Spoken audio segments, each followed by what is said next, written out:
আজ তোমাদেরকে ক্লাস 9-এ কোষে দেখি 1.2 নিয়ে আলোচনা করব।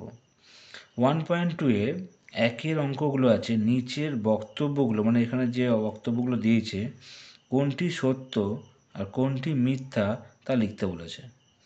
1 নম্বর বলছে দুটি মূলদ সংখ্যার সমষ্টি সর্বদা মূলদ সংখ্যা হবে। দেখো, দুটি মূলদ সংখ্যার সমষ্টি,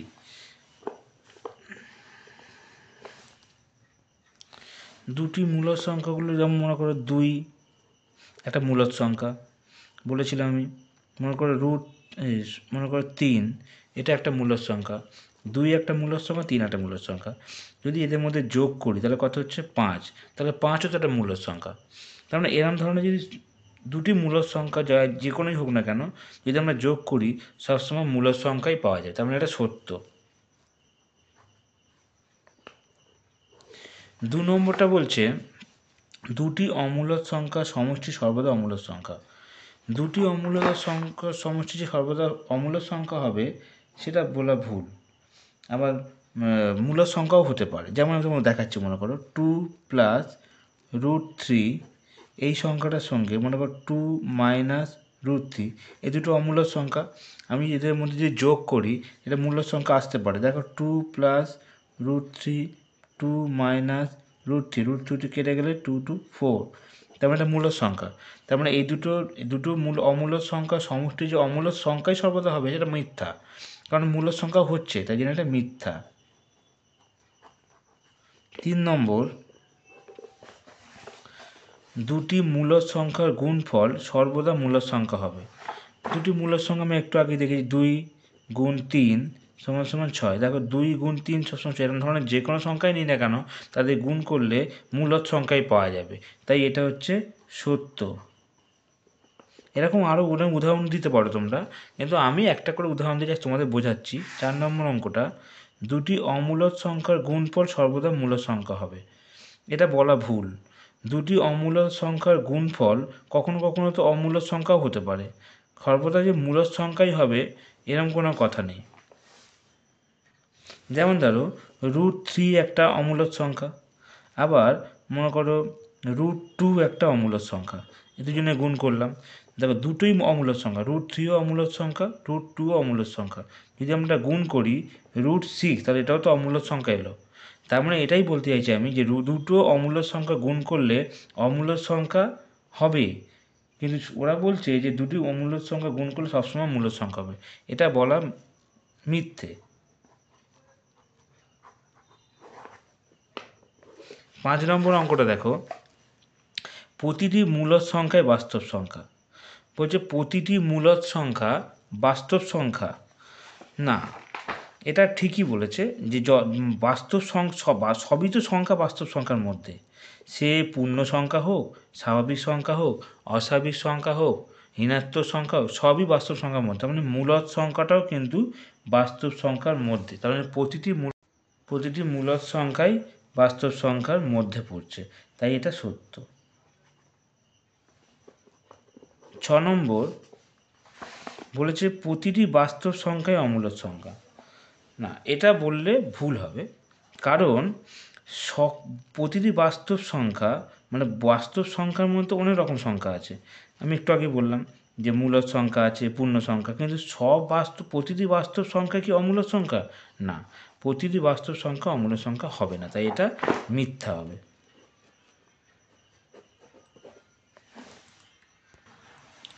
দেখো এখানে কোশ্চেনটা দিয়েছে যে অমূলদ সংখ্যা বলতে কি বুঝি? 4টে অমূলদ সংখ্যা লেখো।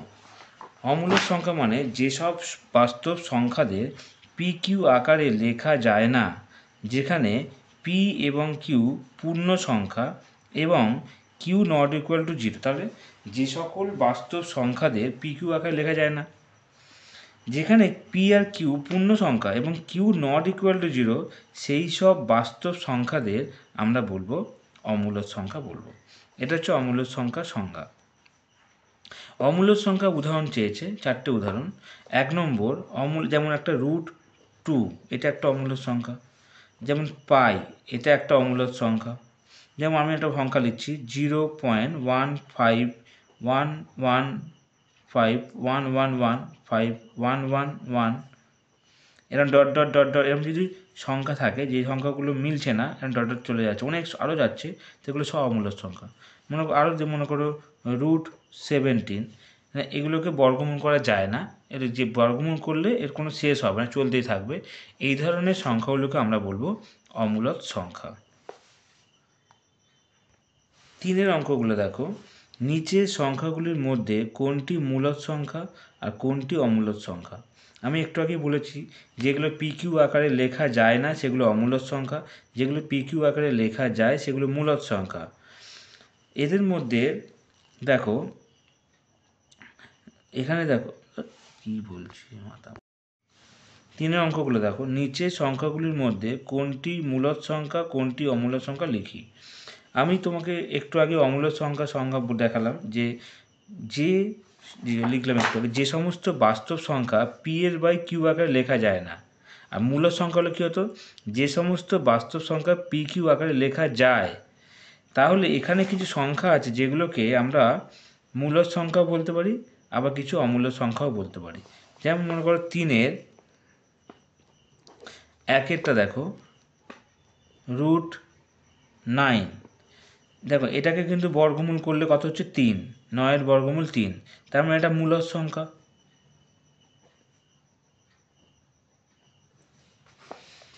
তারপরে দেখো 2 নম্বর দেখো √225, এটা হচ্ছে 225-এর বর্গমূল 15 হয়, তার মানে এটাও মূলদ সংখ্যা। তারপরে দেখো √7,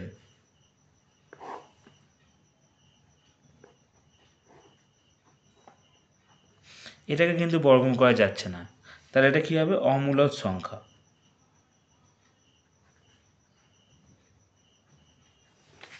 তারপরেটা দেখো 4 নম্বর আছে √50, √50কেও ভাঙালেও কিন্তু 5√2, তাই 5√2 কিন্তু ভাঙানো যাচ্ছে না, লাস্টে দেখো √2 থেকে যাচ্ছে, তাই এটা হচ্ছে অমূলদ সংখ্যা।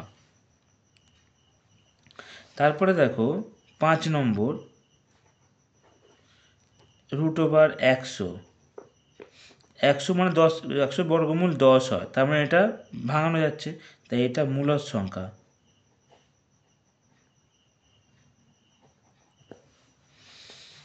তারপরে দেখো -√81, 81কে ভাঙালে হচ্ছে কত, -9, তার মানে দেখো 9 হচ্ছে, তার মানে এটাও কিন্তু মূলদ সংখ্যা। মাইনাসটা মাইনাস রাখলাম, 81কে বর্গমূল করলে আমি 9 করলাম। তারপরে দেখো √42, এটাকে ভাঙালে এটাকে ভাঙানো যাবে না, কারণ এটার ক্ষেত্রে যদি আমরা ভাঙেও দেখি 6, 7, মানে এইগুলো কোনোটাই বর্গমূল করা যাচ্ছে না, তাই এটাও অমূলদ সংখ্যা।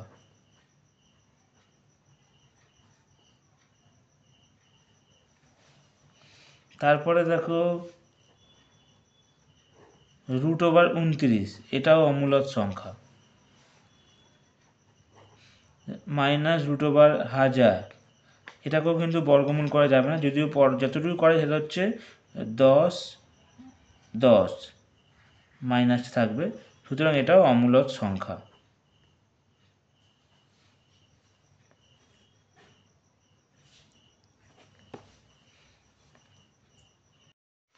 এবার 4-এর অঙ্কটা দেখো, সংখ্যা রেখায় √5 স্থাপন করি। এই √5টা একটা অমূলদ সংখ্যা, এই অমূলদ সংখ্যাটাকে আমরা সংখ্যা রেখায় স্থাপন করব কী করে। আগের দিন আমি দেখেছিলাম মূলদ সংখ্যা কীভাবে সংখ্যা রেখায় স্থাপন করে, চলো আজই দেখাই কিভাবে অমূলদ সংখ্যাকে আমরা সংখ্যা রেখায় স্থাপন করি। প্রথমে আমি একটা সংখ্যা রেখা বানিয়ে নিচ্ছি, দেখো সংখ্যার রেখাটা দেখো 0, এখানে 1, 2, 3 সব মাপ করে করে স্কেল দিয়ে মাপ নিয়ে নিচ্ছি আমি। এখানে স্কেলের 1 ইঞ্চিগুলো এই মাপগুলো বসিয়ে মাপগুলো আমি আগে নিয়ে নিয়েছি, নিয়ে প্রত্যেকটা মাপ 1 ইঞ্চি করে আছে, এদিকে -2 থেকে এদিকে -4, মাঝখানে 0। এবার আমি এখানে সংখ্যা রেখার মধ্যে যে বিন্দুটা নেবো, যেটা হচ্ছে আমরা জিরো বিন্দু নিয়েছি, সেটাকে আমি জিরো ধরে যেখানটায় আমি এখানটায় ওই ধরে নিলাম এটাকে। এবার আমি কি করব, এই প্রথমে দেখো সংখ্যা রেখার জিরো বিন্দুতে শূন্য স্থাপন করলাম। সংখ্যা রেখায় ওপরে এমনভাবে এ বিন্দু নিলাম যাতে ও এ 2 একক হয়। 2 এককটা কেন, এখানে অঙ্কটা দিয়েছে √5। অঙ্কটা হচ্ছে √5-এর অঙ্ক। √5 মানে হচ্ছে, আমরা দেখো বর্গমূল যদি করি, 4-এর বর্গমূল 2 হয় আর 9-এর বর্গমূল 3 হয়। ভালো করে দেখো, 4-এর বর্গমূল 2 হয় আর 9-এর বর্গমূল 3 হয়। তাহলে √5, √6, √7, এই যতই √8, এই যে সংখ্যাগুলো থাকবে, √5 এই যত, সব কিন্তু 2 আর 3-এর মাঝখানে হবে। তার মানে আমাকে 2 আর 3-এর মধ্যেই এই সংখ্যা রেখা স্থাপন করতে হবে। তাহলে আমি মিনিমাম সংখ্যা কত ধরবো, 2 ধরবো। বুঝতে পারলে কী বললাম? তাহলে আমি এটা মিনিমাম 2 ধরবো। এবার দেখো, তাহলে আমি কি লিখলাম না, এখানে লিখলাম যে মানে সংখ্যা রেখার উপরে এমন একটা এ বিন্দু নিলাম যাতে ও এ মানে শূন্য, যেটা বলছি আমি 2 একক ধরে নিলাম। তাহলে আমি এখানটা 2 ধরলাম, এই নাম দিলাম এ, নাম দিলাম এটা ও, নাম দিলাম। তাহলে আমি নামটা পেয়ে গেলাম। এবার আমাকে বলেছে যেটা করতে হবে সেটা হচ্ছে এ বিন্দু থেকে একটা লম্ব অঙ্কন করতে হবে। দেখো আমি একটা লম্ব অঙ্কন করে নিচ্ছি আগে কম্পাস দিয়ে।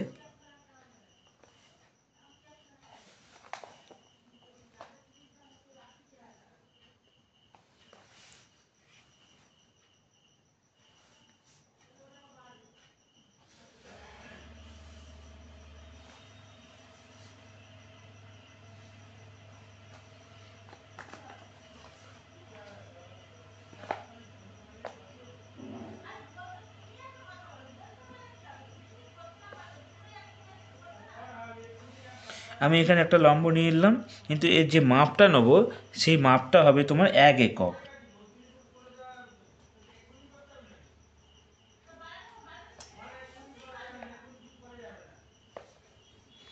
তাহলে 1 একক নিয়ে নিলাম। তাহলে এখান থেকে 0 থেকে 2 পর্যন্ত 2 একক, আর এখানটা সবসময় লম্ব সবসময় 1 করে ধরে নেবে তোমরা। তাহলে 1 একক নেওয়ার পর এবার এখান থেকে যে অতিভুজটা দাঁড়াচ্ছে সেটা কত, অতিভুজের মানটা হবে,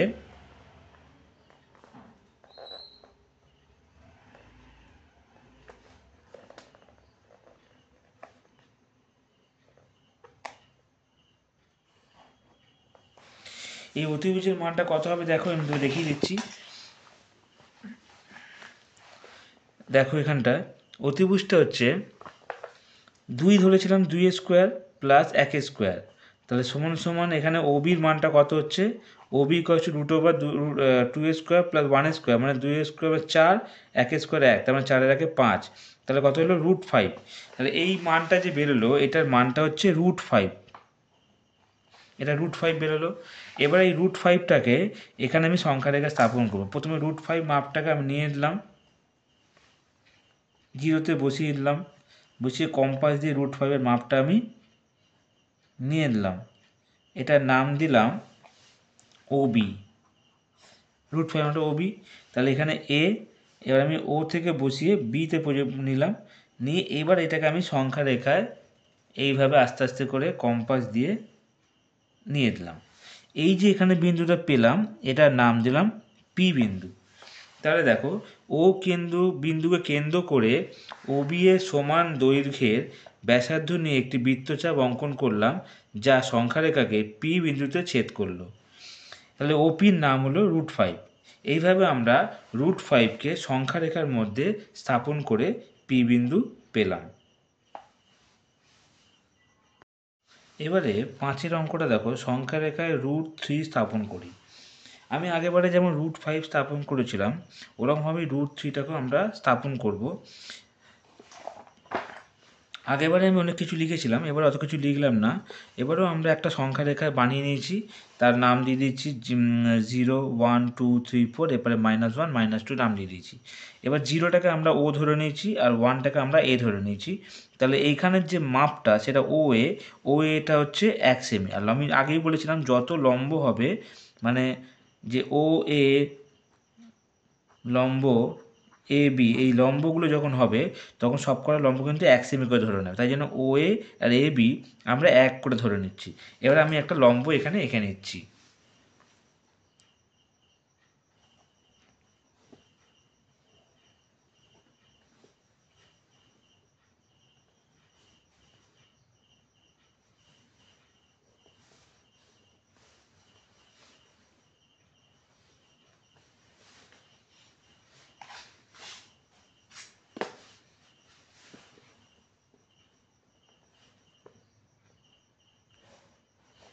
লম্বটা আঁকা হয়ে গেল। লম্বর মাপটাও যেহেতু 1 সেমি পড়েছে, আমি 1 সেমি মাপটা নিয়ে নিচ্ছি। এই 1 সেমিটা এখান থেকে আমি কেটে দিলাম। তাহলে এটাও এখন 1 সেমি হয়ে গেল।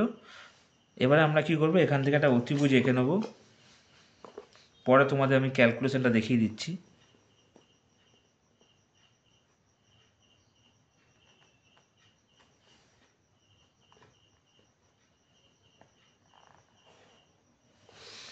এই যে এটা আঁকলাম, এটা হচ্ছে √2। এবার দেখো সংখ্যাটা দেখো, আমি তোমাদের এঁকে দেখালাম এখানটা। এবারে এ ও এ এবং এ বি সমান সমান 1 সেমি। এখানে আমরা বের করছি বিও। তাহলে এখান থেকে বিও মানে হচ্ছে √over O A square plus A B square. ওই যে এটা এ বি, এটা হচ্ছে ও এ স্কোয়ার। মান বসালাম, এটাও 1 এটাও 1, তার মানে 1 1 2 √2। তাহলে এই মানটা হচ্ছে √2। এটাকে এবারে সংখ্যা রেখায় স্থাপন করছি, দেখো কিভাবে।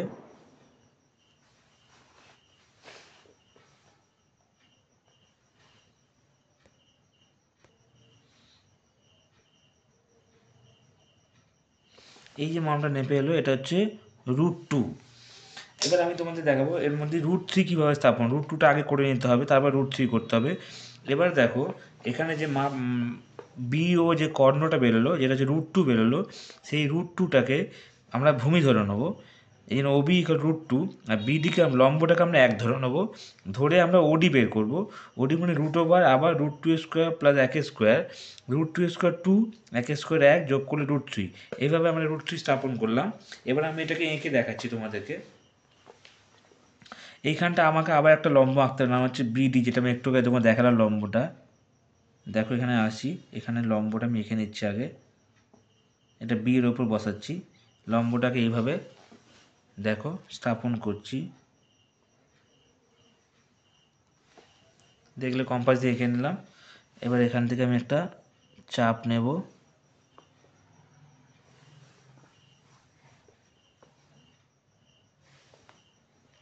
দেখো ছেদ করলো, এটা তোমাদের লম্ব হলো।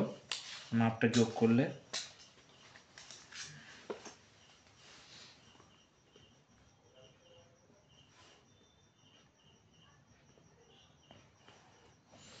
এটারও মাপ কিন্তু 1 সেমি হবে, লম্ব সব 1 সেমি করে হয়।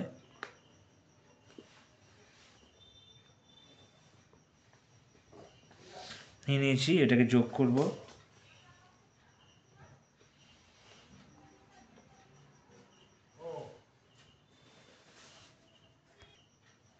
এবার এই মাপটাকে নিয়ে আমি সংখ্যা রেখার মধ্যে স্থাপন করলাম। এই যে এখানটা এসে ঠেকলো, এটা হচ্ছে √3 হলো। এইভাবে তোমরা √2 √3 স্থাপন করতে পারো। এর পরের অঙ্কগুলো যেগুলো আছে √5 √6 √7 √8, এইভাবেই তোমরা স্থাপন করবে।